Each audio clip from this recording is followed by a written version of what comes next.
In this crazy, noisy world we all live in, it feels like we're all kind of obsessed with finding a little bit of inner peace, right? We've got the noise-canceling headphones, the white noise apps, we go on silent retreats, all just trying to quiet down the nonstop chatter in our own heads. But what if we've been looking in completely the wrong place? What if the real path to that deep inner quiet wasn't about shutting the world out, but about leaning into a very specific part of it? It's this really alluring, kind of controversial idea that's been whispered about for centuries.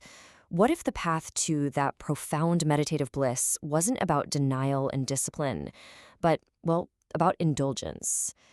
Could it be that the intense, totally focused state you find in sensual union is actually a secret backdoor to spiritual freedom?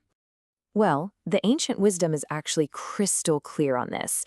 To get to Dhyana, that state of deep meditation, the very first step, and it's not negotiable, is to leave desire and all that unwholesome stuff behind. It's just a technical requirement. Think about it like this. If you want to see a treasure at the bottom of a lake, you have to let the muddy water settle first. You just can't see anything clearly while you're still splashing around and stirring everything up. And right there, you see this fundamental clash. The path of desire is always pulling you outward. Your attention gets snagged by sights, sounds, sensations, everything out there. But the path of meditation, it demands the absolute opposite. You have to turn your focus inward. You have to gather your mind. They're literally movements in opposite directions. So you gotta ask, right? If these two paths are going in completely opposite directions, how on earth did they ever get tangled up together? How did anyone start believing you could find deep inner peace through the peak of outer pleasure? Well, the answer is pretty wild. It all comes down to a centuries-old linguistic mix-up, a heist, really, all centered on one single, powerful, and very dangerously ambiguous word. Okay, so the word we're talking about is samapatti. Now, in its original meaning, it's actually a pretty simple and neutral term. It just means something like equal attainment or correct reception. You can basically think of it as the ancient word for what modern psychology calls a flow state. You know that feeling when you're so deeply absorbed in something, playing music, coding, running, that your sense of self just melts away and you're in a state of pure, energized focus? That's samapatti. And this is where the great deception comes in. Because samapatti just describes a state of intense focus, it got slapped onto two radically different experiences. On the one hand, yeah, it described the serene, unified mind of a meditator who's entering a deep state of dhyana. But, and this is the crucial part, it was also used to describe the intense, all-consuming focus of sexual climax, which was literally called male-female equal attainment. And boom, there's the problem, laid out right in front of us. Yeah, both states involve intense focus, but what's driving them are polar opposites. The meditator's focus comes from letting go of craving. The lover's focus is the absolute peak expression of craving. One is the path to freedom from desire, the other is desire's ultimate goal. So who would even want to blur this line? Well, the sources point to a pretty specific crowd. Powerful, rich, and often aging figures who felt their vitality was slipping away. They wanted all the spiritual goodies that come with meditation, but they just weren't willing to give up their worldly pleasures. So they found a loophole in the language. It created this perfect, convenient justification for their indulgence.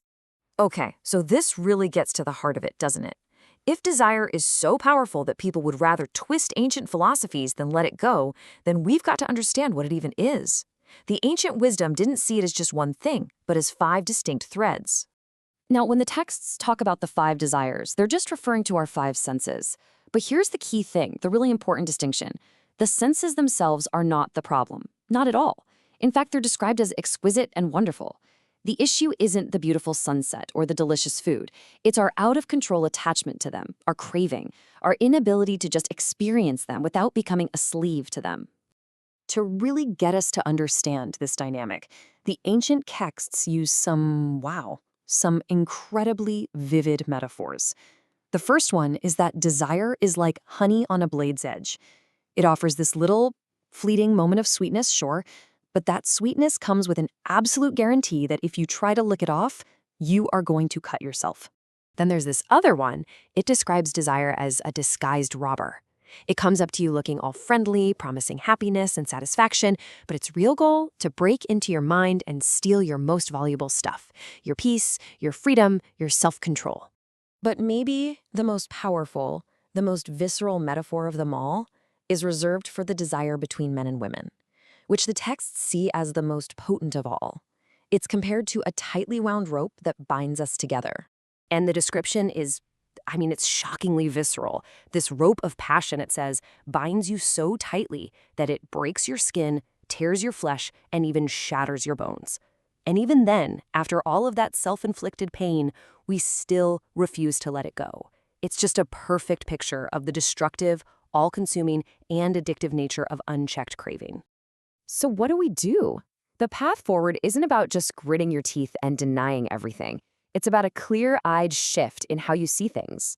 The method is to consistently look at the aspect of its faults, to see right through the shiny, alluring surface and recognize the hidden costs, the inevitable pain that's always trailing right behind that fleeting pleasure. And this is so, so important. This idea of leaving desire isn't about becoming some joyless, unfeeling stone. Not at all. The world is filled with exquisite and wonderful things. This is about reclaiming your inner freedom, your autonomy. It's the difference between enjoying a nice meal and being completely controlled by our appetite. The goal is to stop being a slave to your own impulses. And that kind of leaves us with one last big thought, right? We've looked at this ancient deception, but what about the ones we face every day? We live in a modern world that is built on algorithms designed to weaponize our desires.